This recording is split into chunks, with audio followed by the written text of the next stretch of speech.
And now for the major announcement. Da, da, da, da, da, da.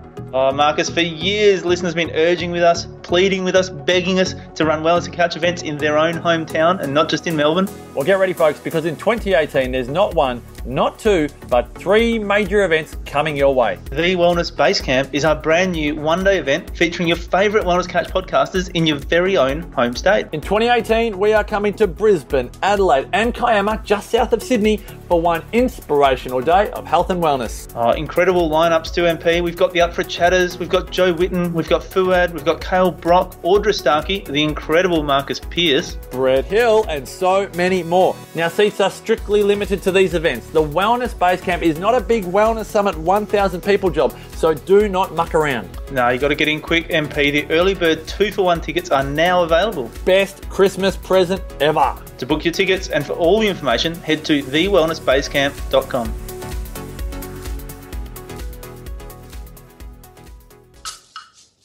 TheWellnessCouch.com, streaming wellness into your lives.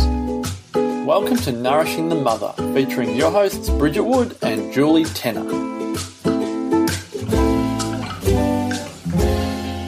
Hello and welcome to Nourishing the Mother. I'm Bridget Wood. And I'm Julie Tenner, and tonight we are getting real on motherhood and business, how they're not mutually exclusive but in fact inclusive, and what that actually looks like in response to a listener's email.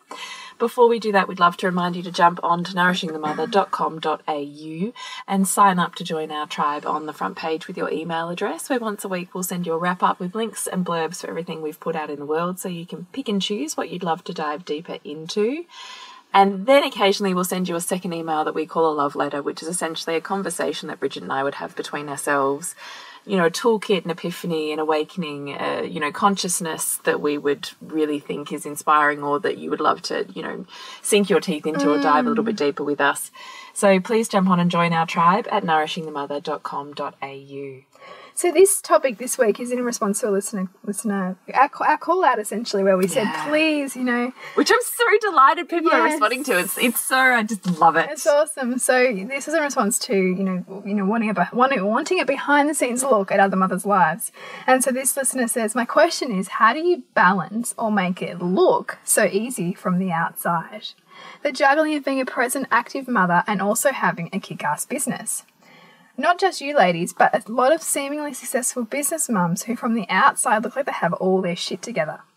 I totally understand logically they don't. I totally get that they are all losing their shit and have days when they want to quit. But from my perspective, maybe it's just my excuses at play or fear, all I see is perfect successful business and perfect successful home life. And I know it's not real. I just can't seem to see how I could make that work for me. I really want to be a successful entrepreneur doing my soul's work, and I get it's going to be hard and sacrifices will be made. However, in the depths of sleep deprivation and motherhood without a village, so not having any family help or childcare nearby, I can't see through the darkness to the light. I feel such resistance each time I sit to work on my business. The kids scream, or I need to be somewhere, or be somewhere else for be something else for someone. By the time bedtime is done, I crash without a second thought, only to be woken 2 to 3 hourly on a good night. So I'm exhausted, but I don't want that to be my excuse, because clearly other mums are doing it and doing it well. So the short of it is, how are other mums doing it and with such seemingly success? I love that. It's such a good question, because this popped up actually when we did the promotion of the Rise documentary premiere. So we're promoting that premiere back in October. And that was, again, there was a lot of interest in that particular film and that conversation, because it is this thing. How do we do the work that is lighting us up at the same time as really be present and connected and around for our kids in a way that we want to be too? Yeah, totally. There's a few things I want to delve into from her email, which I'm sure you do too by the look on your face. Yeah, no, let's do it. So what do you want to do? Do you want to do email first or story first? Let's do it. Well, see email first. Go with the email, because I've started with that, and then we'll go from there, yeah? Okay, yeah. I'm fascinated, which I'm wondering is if you're at too, with the fact that when I sit down to do business, I'm met with huge resistance, which is then, in essence, not that she said this, reflected in my children interrupting me, in me being needed by other people, which in essence is me saving me from actually doing the work itself. it literally is the physical manifestation of my internal manifestation of resistance. Totally. Because I'm only seeing business as being taking away from those things that I hold dear at this point in time. And that's the exact example of it. Just by the way that that's playing out, that is illustrating your own perception that business will take away from that. Yes. Because your kids are like messing up, or someone else is needing something from you in the family, therefore physically taking away from that which is also important to you. Yeah. So I find that so interesting that's I find it so interesting because, one, we're able to perceive the world in a particular... Well, first off, we're masterful manifestors, right? So what's happening on the internal dialogue is what's happening externally is reflected, right? It's the mirror image. Yeah. And then we're saving ourselves from ever having to be bigger or face ourselves, which is what we do in business, particularly entrepreneurial business, because you are your business. So it's not like corporate where you know, turn up and you do your bit and you go home and you don't really think about it and you clock you off. can kind of sit behind a facade, really. Like you can kind of... Yes. It's very easy to kind of fit a mould. In the world of entrepreneurial business, you are your business, and social media requires that you are your business, and the more authentic you can be, I dare say, the more successful your business will be, which requires a huge amount of showing up. Yeah. And it is brutally scary sometimes to show up. It really is, and it's showing up when it's the last thing you want to do. Yeah.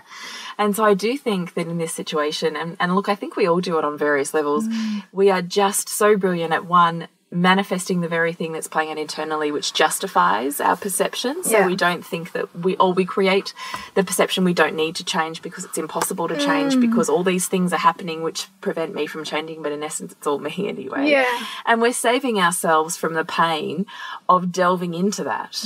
We're actually saving ourselves from entering it. It's like the boundary that our psyche puts up that says, danger, don't go past here because it's the great unknown and there's pain from here before and we're not going back there. And it's also the principle, you know, we're never not acting in our own highest values. So even if on some level you're perceiving that your business is going to take away from your family, which is really important to you, if family's number one value, you're not going to dedicate time to business as long as you see business as taking away from family.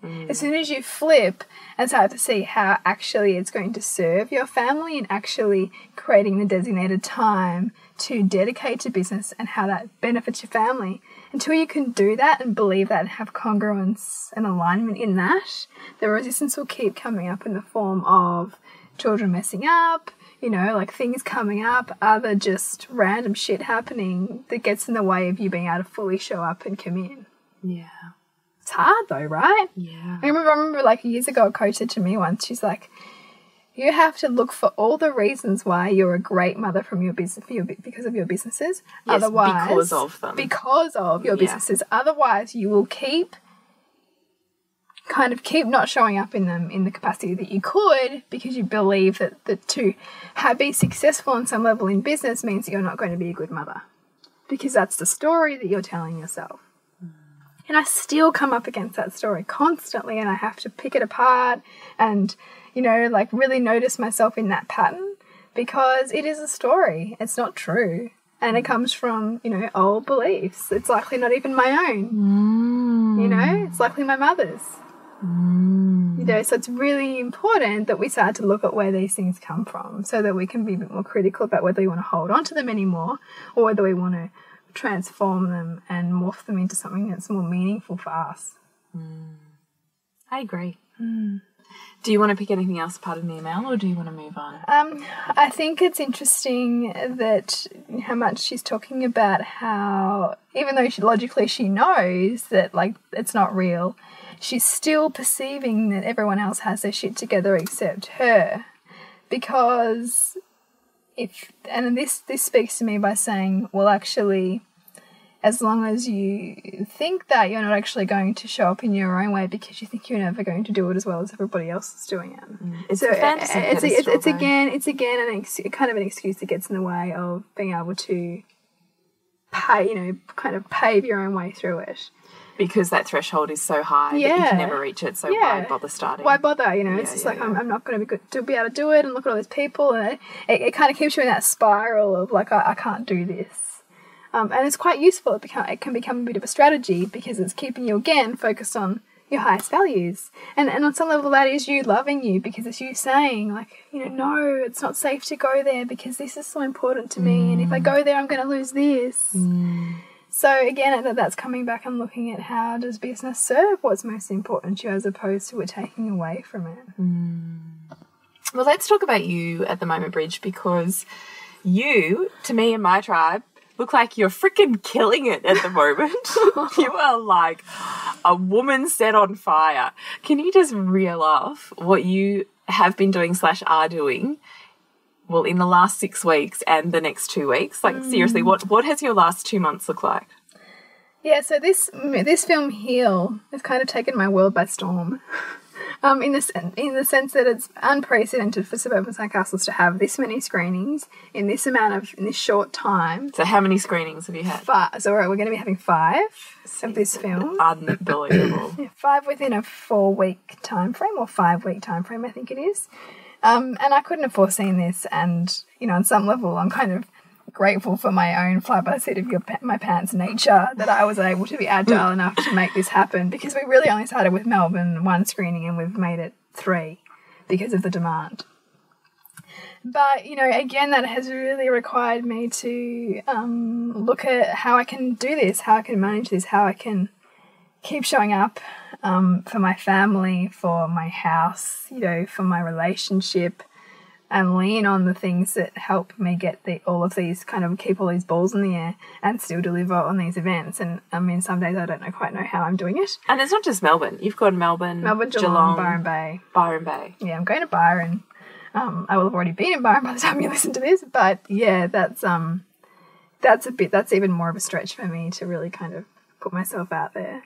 But I'm really inspired by the message of this film, and I'm, you know, it's so much aligns with all of what we do in the Loathing to Loving program, and so much of what we talk about on the podcast. So I think that I'm inspired and fueled by that.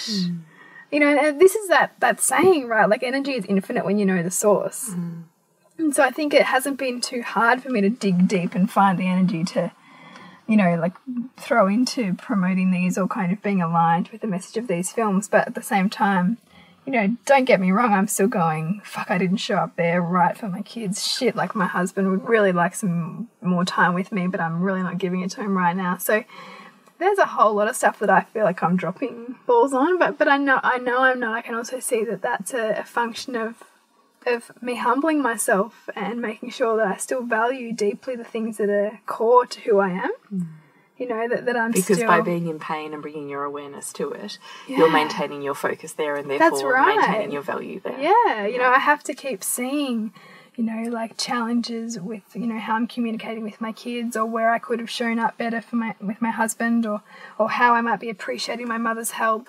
I have to perceive those things in order to care and contribute to those areas of my life. It's the beauty of guilt.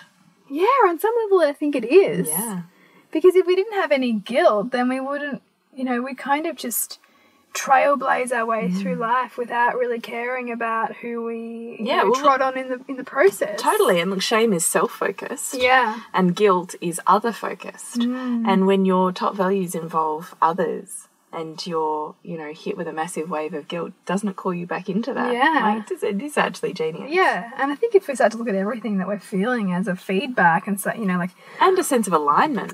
Yeah. Getting us back into... And I just think our psyches are so fascinating with the strategies that they use to get us back into our top values. Yeah. And so that's sort of me, like, with this crazy 5 to 6 weeks. So which is insane and so ballsy. I was even saying to you, man, you're just unbelievable. Like, you're flying up to Queensland on your own, hiring a car, driving down. You're going to stop off at the Crystal Castle, which I'm so dead set jealous about.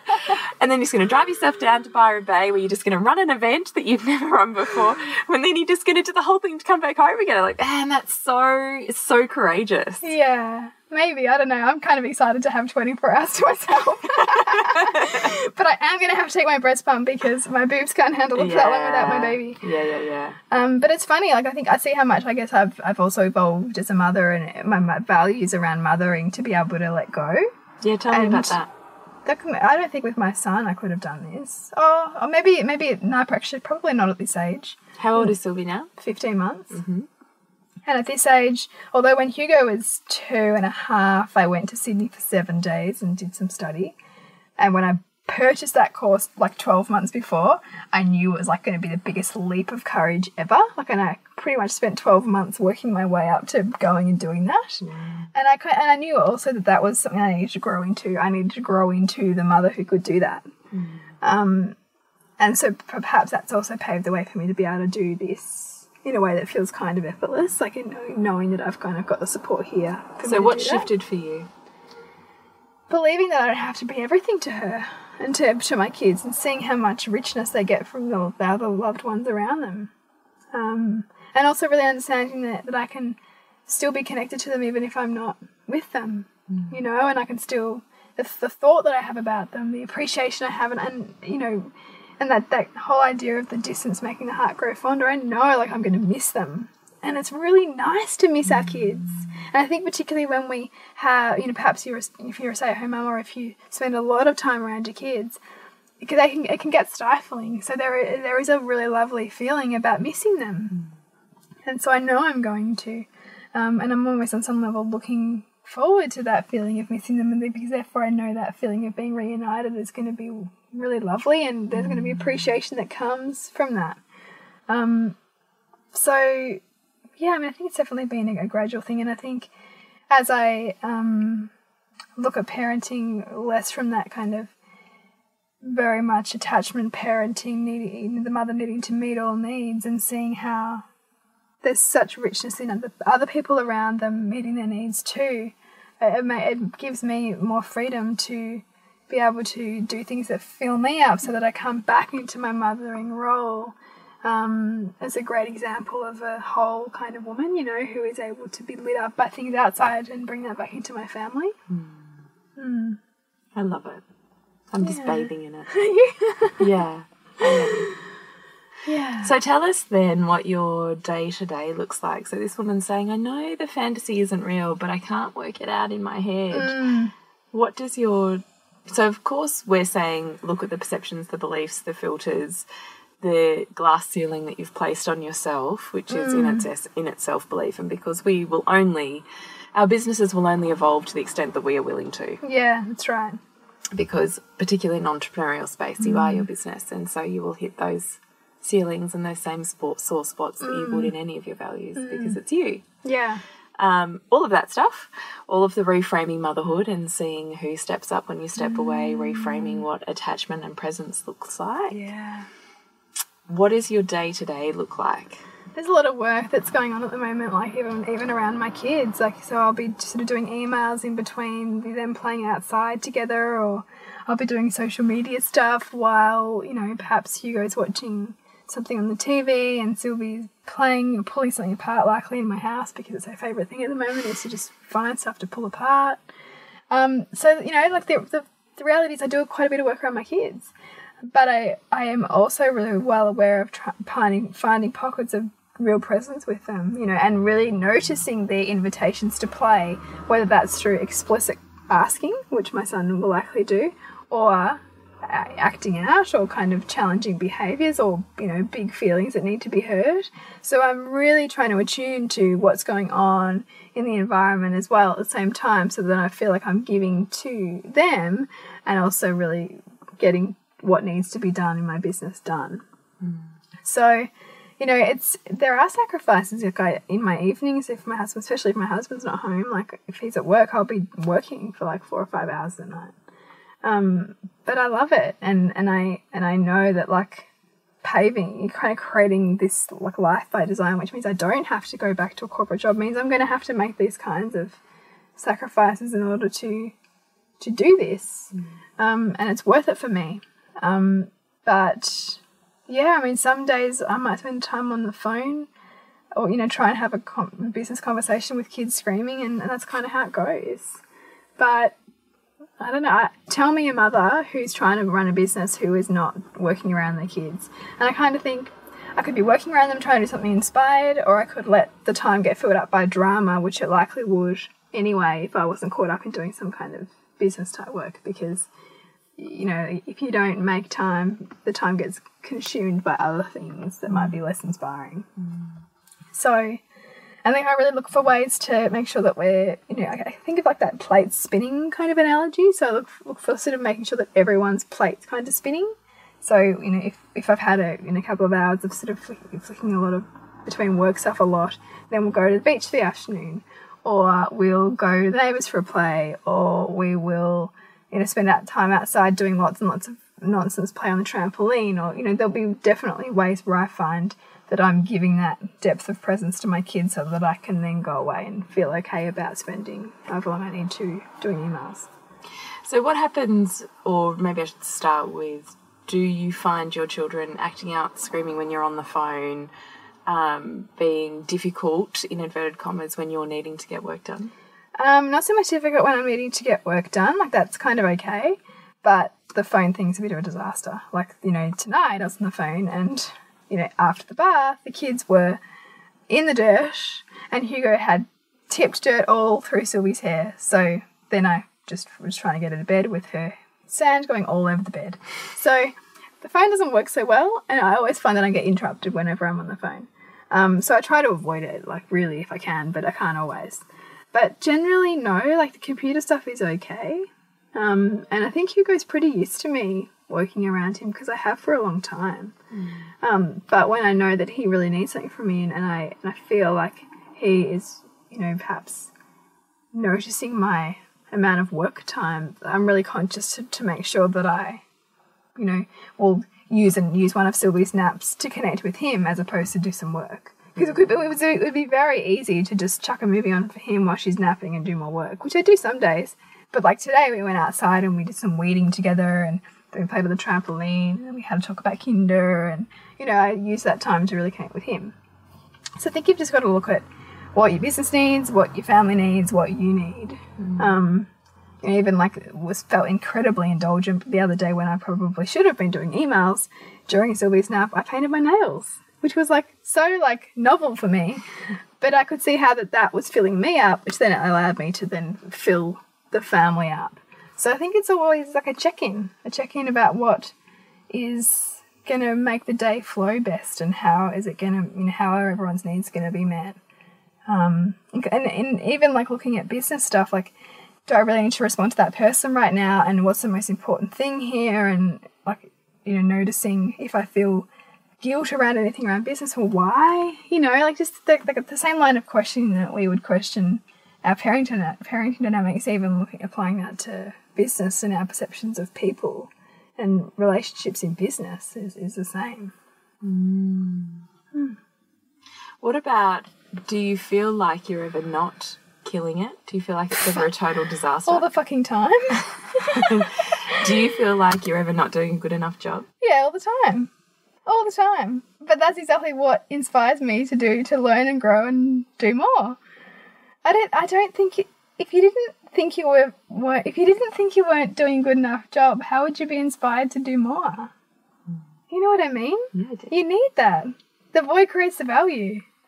Like, and if I thought I was like an awesome parent, then I wouldn't continue to learn about my triggers, my, you know, childhood wounds, how to like, you know, communicate more effectively, like, you know, all of those things. If I didn't, you know, already think that I really should have a better business, I wouldn't be inspired to ask more questions, figure out how to create a better business model. Like, I think we need that.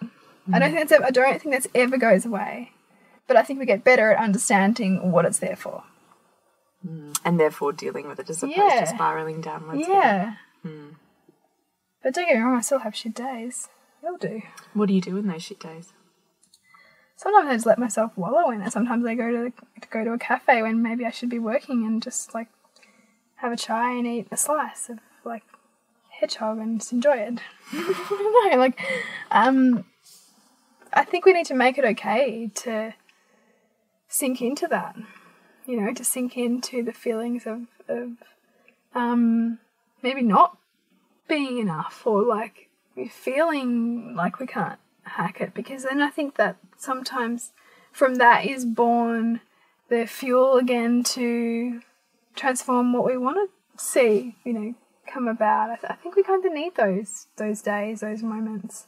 And I think wise to make that okay for our kids too, as opposed to thinking, I remember you saying to me like recently, like, you know, you're not a machine, you know, like we're not. And the more I think we can show our wholeness, which is accepting those parts of ourselves and having those days, the more we make it okay for our kids to have those days. You know, where maybe like they're really needing a mental health day and they don't want to go to school, and us sit with that, oh, but you should and you need to, and blah, blah, but why? You know, like, why do they need to? Why do I have to push them through this? Would it be okay for them to retreat for a day? You know, would it be okay for me to retreat for a day? And what are all the barriers that we've put up against that? Very wise words. I think it was something, I think you do your jailbreak. Oh, that's such a good idea. Yeah, like, we did a jailbreak. I'm like, why not?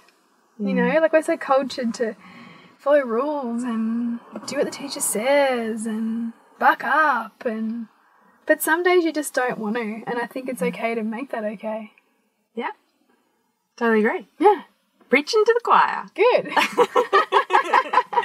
But I really hope that gives some insight to our listener as well, in that we are all facing probably the exact same thought processes that this beautiful woman is. Totally. Too. Yeah. No one is immune from them. No.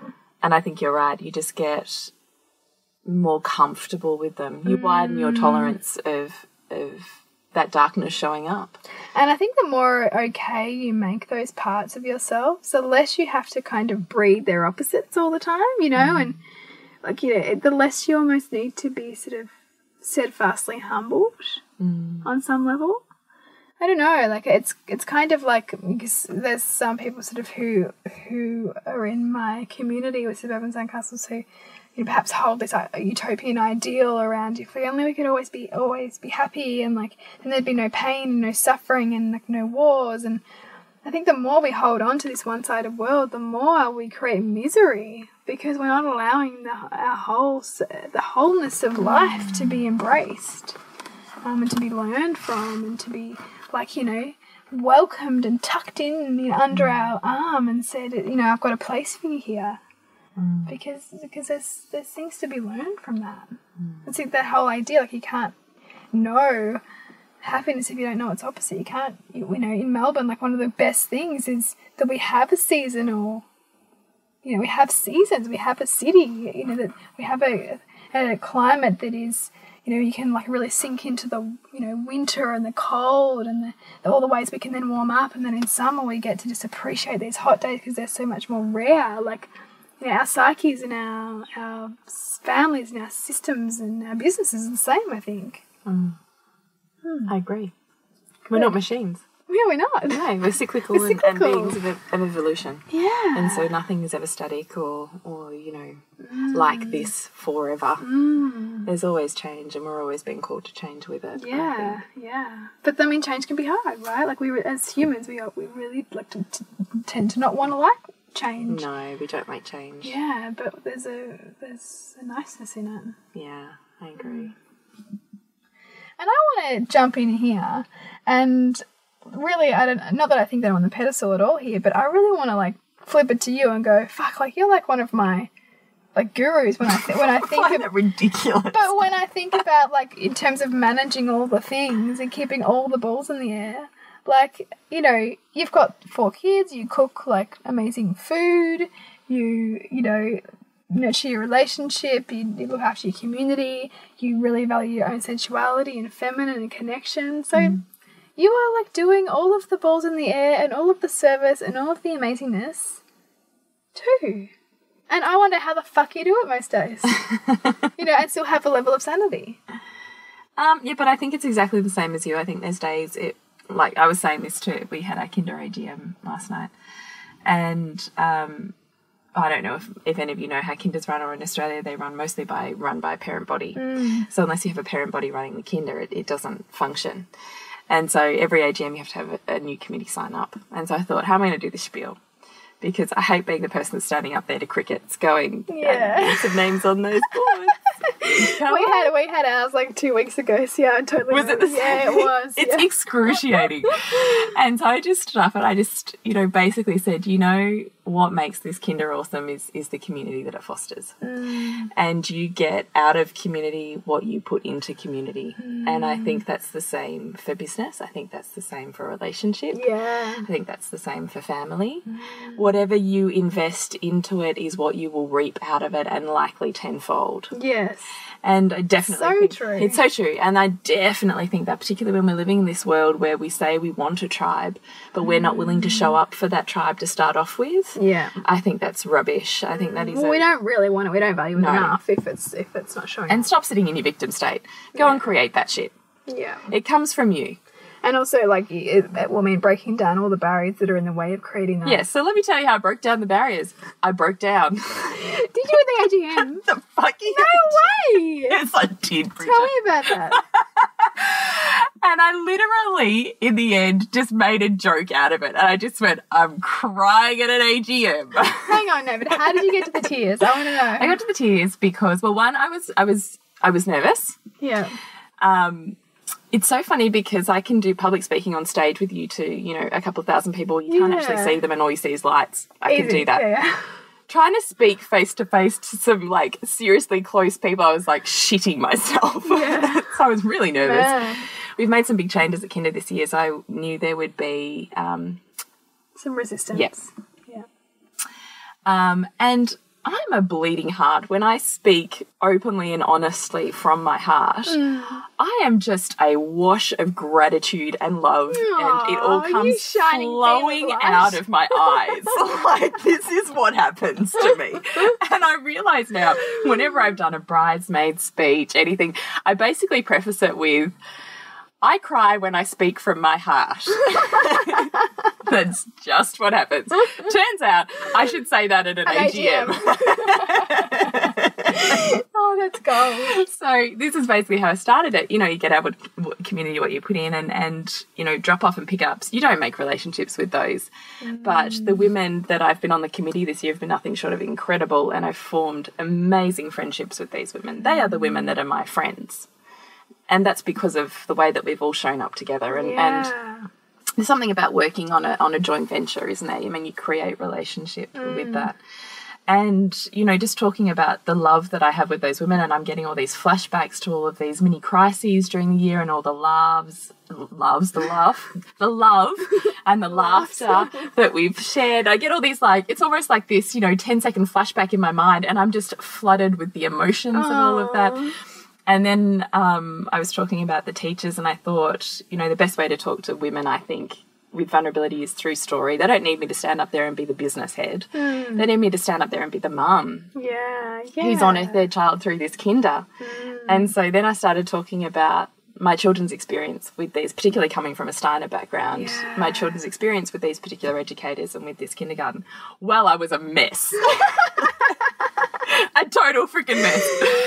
And the only thing that made me feel slightly better was I could see at least 10 other women in the room welling up. Oh, that's so special. Yeah, but yes, thank you, because I was also feeling like a complete and total fool.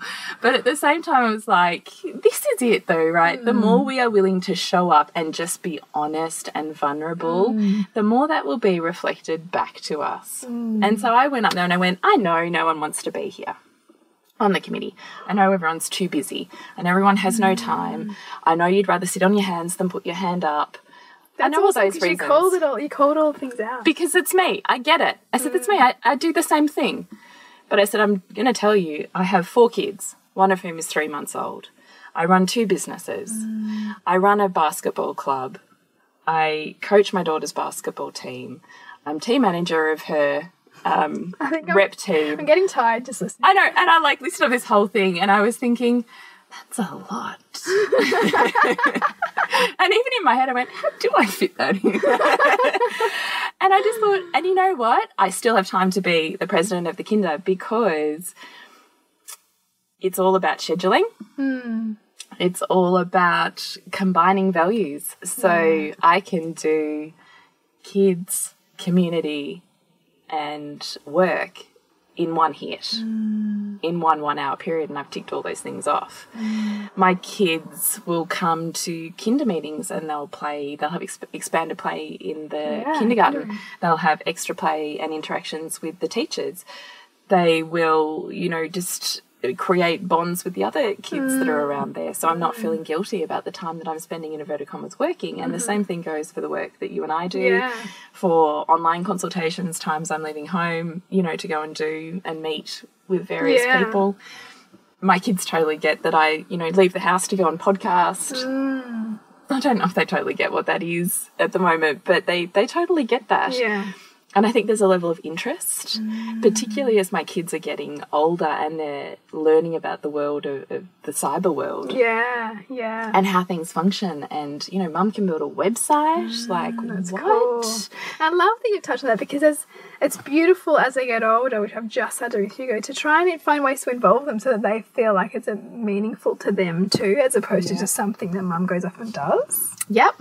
And the same thing with our social posts. Like you and I talked about, we really wanted a feed that was authentic. Yeah. That really said, we're not trying to, shove this ideal in your face and then keep closet all those parts of us we don't think are okay. That the only way to have a successful business is to show up as you and not trying to be fractions of you in various places or maintain these different I don't know personas. How you could, honestly. I really don't but this is the problem I think there is, where we have in this inverted commas building the brand, the personal brand. Yeah. To some extent, I think that's a complete and total pitfall, because when you're trying to build a brand, you want to be careful that you're not trying to build something up that's not you. Yeah, and that you can't even sustain or you continue or show up for. Yes, exactly. Because it's like, oh, who am I today? Yeah, exactly.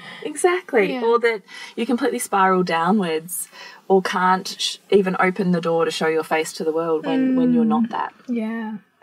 So, removing ourselves from the pedestal of needing to be that and realising that there is a tribe for you. That's why, and I got this lesson really early on being a natural health practitioner, was there's like a gajillion naturopaths in the world. There are a gajillion naturopaths. So what I noticed coming through clinic as I was heading out of school was there were definite camps of people that would, and even looking for mentorships, because it was really encouraged to mentor with other naturopaths. There were some that wouldn't open their doors to you, wouldn't let you in, would only tell you bits and pieces, wouldn't let you in their dispensary, because it was very much about, this is mine. Competition. Yeah, and competition. And it was very clear to me that there was that point of view, and there was the point of view that you are not the practitioner for every person in the world. Yeah. And in fact, by being authentically, and I've learnt this more strongly through Nourishing the Mother, is being authentically you will speak to a niche that is authentically you. The vibe you put out is the vibe you get back. Yeah. And I want to work with the people that resonate with the vibe that I put out there, not the people that don't anyway. Yeah, because then you're trying to fit yourself into some kind of ideal that somebody has of who you should be versus who you actually are. I actually am. Yeah. And everybody's disappointed in that scenario. So, and you and I talked about this. I know that you've done some public speaking on how to build a tribe that you love as well. Yeah. It's just this whole concept of almost micro-niching and, I think almost culling back to be totally authentic to who you are. So it doesn't matter where you are. Yeah.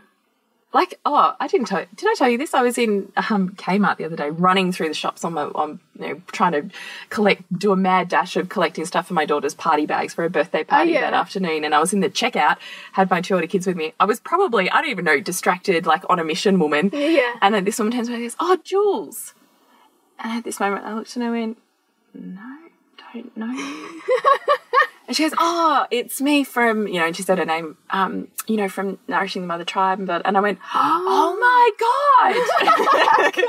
I went, "Hi," and had this mini interaction. And at the same time went, "Holy fuck, if I was not totally authentically me, how hard would that be to be in the world?" Yeah, because if you had this kind of persona of like, I've got my shit together all the time and like, I'm always spacious and like, I was not spacious in that moment, let me tell you. I was like on a mission through Kmart. Do you want these? Do you want these? We've got party bags to make. But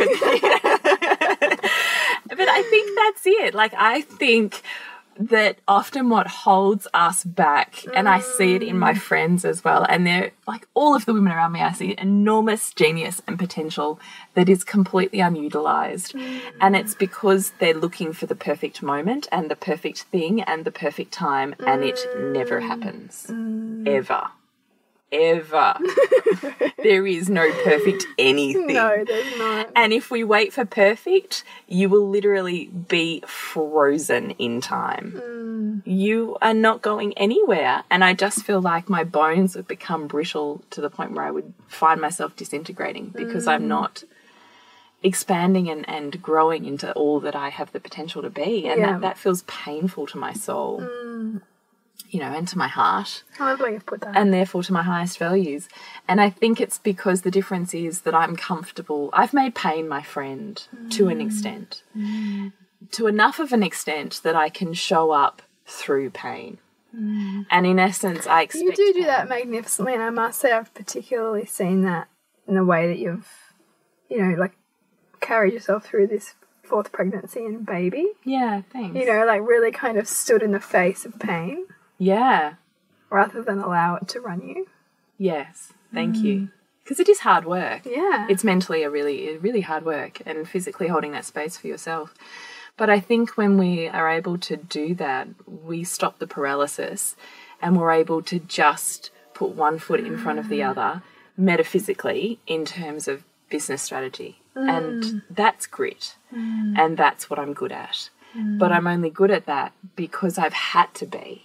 You know, I mean, that's my life story, right? Is pain and finding my own way through it because no one would help me. My mother wasn't helping me, and I didn't have anyone else. So unless I was going to do it for myself, it wasn't getting done. And look, to some extent, she role modeled that for me as much as she taught me in its opposite. She actually taught me the light and the dark of that. Yeah. She's an incredibly driven woman on the things that are important to her, and I can see that drive in myself. But I can also see that when I'm not supported, I almost feel myself clenching and digging in deeper and going, right, I'm doing this because you said I can't, or because you're not helping me, or whatever it is. It's almost like I get that galvanized kind of fuck you, and I'm like, right, this is grit. Yeah. This is the shiny diamond, right? This is the diamond in the rough. This is the point of polishing it and polishing it and polishing it, and just keep showing up and just keep rubbing it, and you know, whatever, you know, whatever kind of exactly, whatever you want to use. I think that's grit. I think it's not the perfection. It's not waiting for the perfect time. It's not waiting for child-free time. It's not waiting till I've got enough money to do X, Y, and Z. It's going, okay, I'm going to start with a 1-page website built on freaking, you know, Wix or whatever. I don't care what it is. That just says I have a web presence and I'm willing to own my name and I'm willing to show up with my name and I'm willing to put it on my own personal Facebook page and say to my world, this is me. If you're not willing to put it on your own personal Facebook page, you've got a problem. It's not you. Exactly.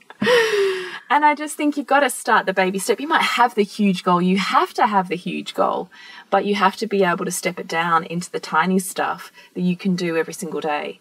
And that's how I do everything that I do. That's how I show up in my community and get, you know, 10 times the love back that I perceive I put into it. That's how I show up for my family and get what I perceive to be 10 times the amount of love back for what I perceive that I put into it. Is because, like you're talking about spinning plates, it's not the perfect anything. No. It's the continuous one step in front of the other on each thing. Yeah. Is what I think it is. And I think that is actually the secret to happiness. Is expecting the pain and putting one foot in front of the other even when it's there. I love how you've talked about that in terms of expecting the pain, because it's true, because that's when there's a relative ease to life when you're not expecting it to be perfect. It's an ease to life when you recognise that you're going to get challenges and they're never going to go away. Yeah. But that the more willingly you integrate them, the more you're able to rise above them and just they become your normal. Yeah. Absolutely. And I was at a rep game the other week and I had, you know, my baby when I started was, I don't know, 2 months old or something. And the mum's like, oh my God, I don't know what are you doing with a new baby? How are you going to do this? And I'm like, well, what's the worst that can happen? She cries. Yeah. So she cries. Like, is that my worst case scenario here? Well, that's okay.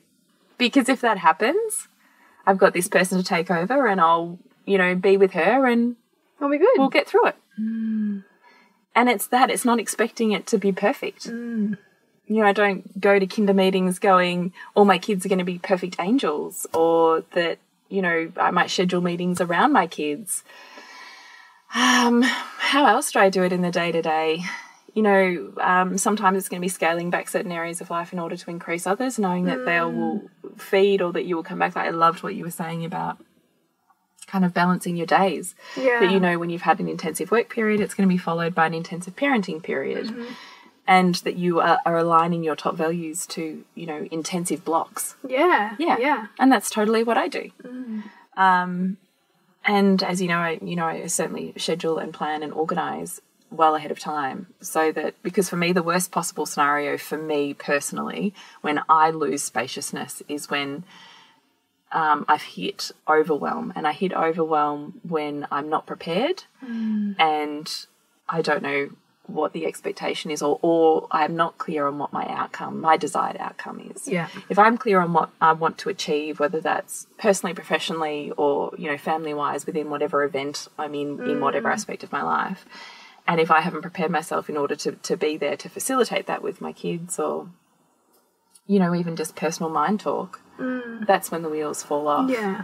And in that scenario, then I'm going to take a day where I'm just at home, because for me, the answer to my overwhelm is to scale everything right back, come back to center. It's almost like a cleansing diet for me, I suppose. Yeah. You know, it's almost like scale it right back, get rid of all the triggers, and then let's restack it again. I don't look at it as, well, this shit's not working and it's all too hard and I can't do it anymore. I just look at it and go, okay, well, you know, went a little left or right there. Let's learn from that, because next time I'll do it differently. But let's have a day to bring myself back, you know, bring that dial back to neutral, and then we can restack again. Yeah. And that's how I get through those really hard times, because I do hit overwhelm. I think it's part of growing too. I think, you know, we need to kind of find that, oh, yep, there's an edge. You know, there's kind of I've hit a capacity. What do I need to do kind of to recalibrate and then integrate? Yeah. Exactly. So I think motherhood and business absolutely can go together. You know, even my 4-year-old, which I think is probably the same as yours, Bridge, you know, sometimes now her play will be, you know, I'll be going to say something to her and she'll say, I can't talk to you right now, I'm working. And I thought, I've definitely said that to her before.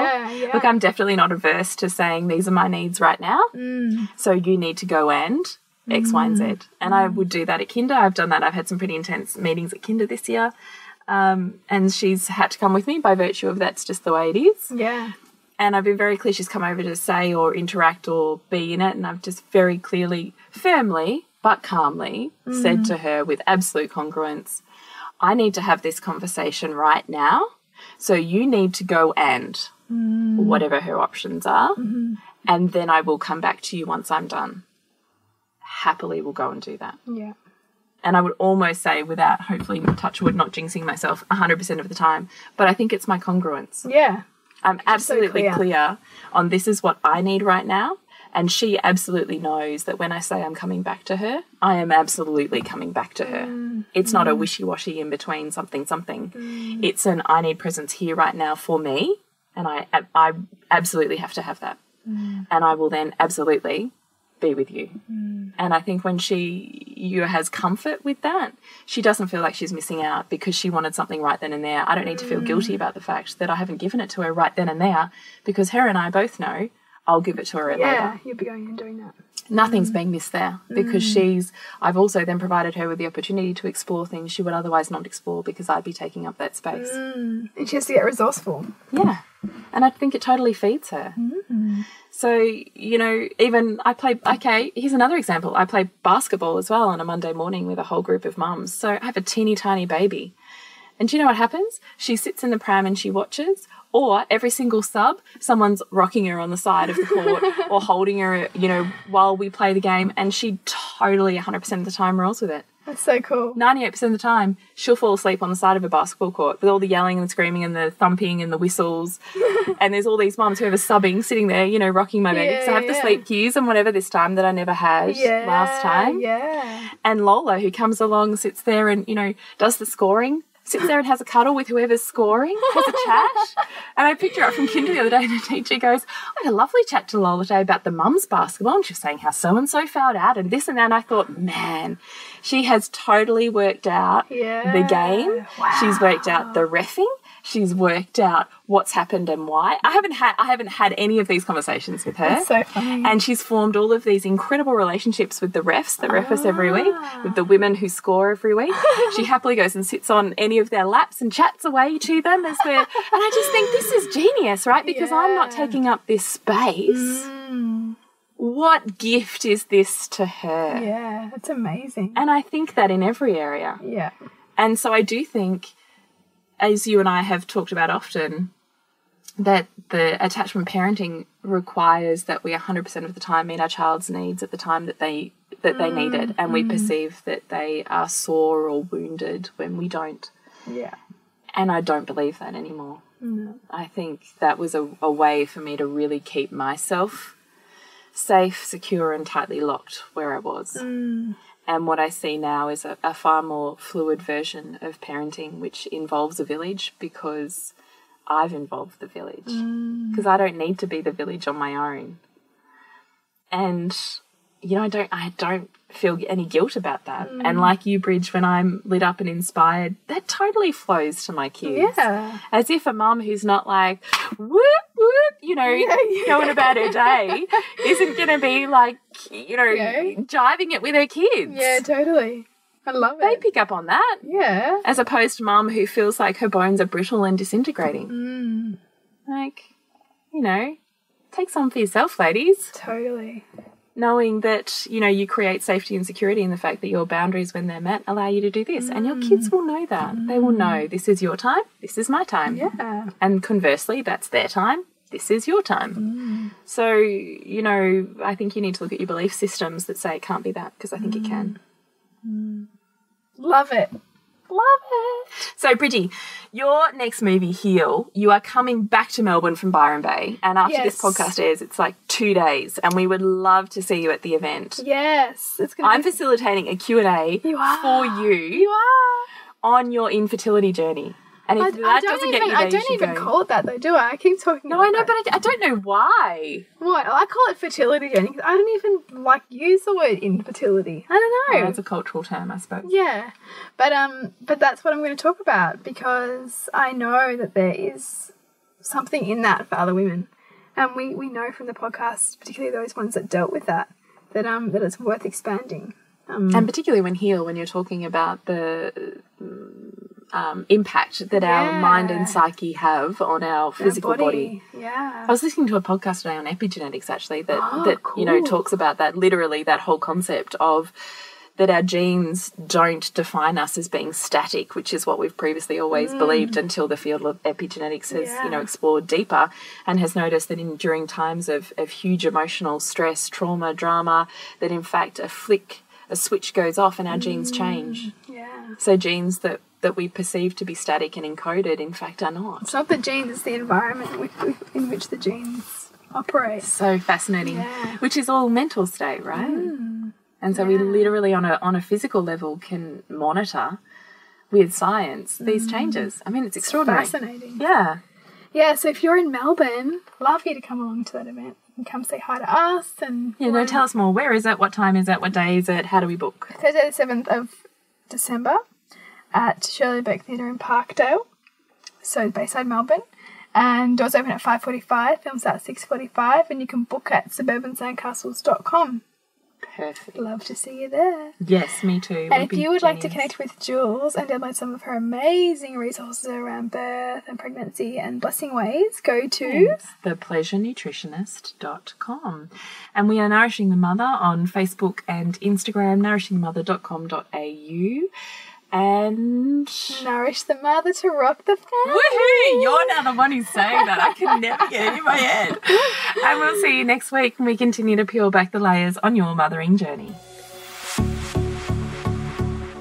This has been a production of TheWellnessCouch.com. Check us out on Facebook and join in the conversation on Facebook.com/The Wellness Couch. Subscribe to each show on iTunes and check us out on Twitter. The Wellness Couch, streaming wellness into your lives. Whilst the Wellness Couch presenter endeavor to provide accurate and helpful information to their listeners, these podcasts cannot take into account individual circumstances and are not intended to be a substitute for health and medical advice from a qualified health professional. You should always seek the advice of a qualified health professional before acting on any of the information provided by any of the Wellness Couch podcasts.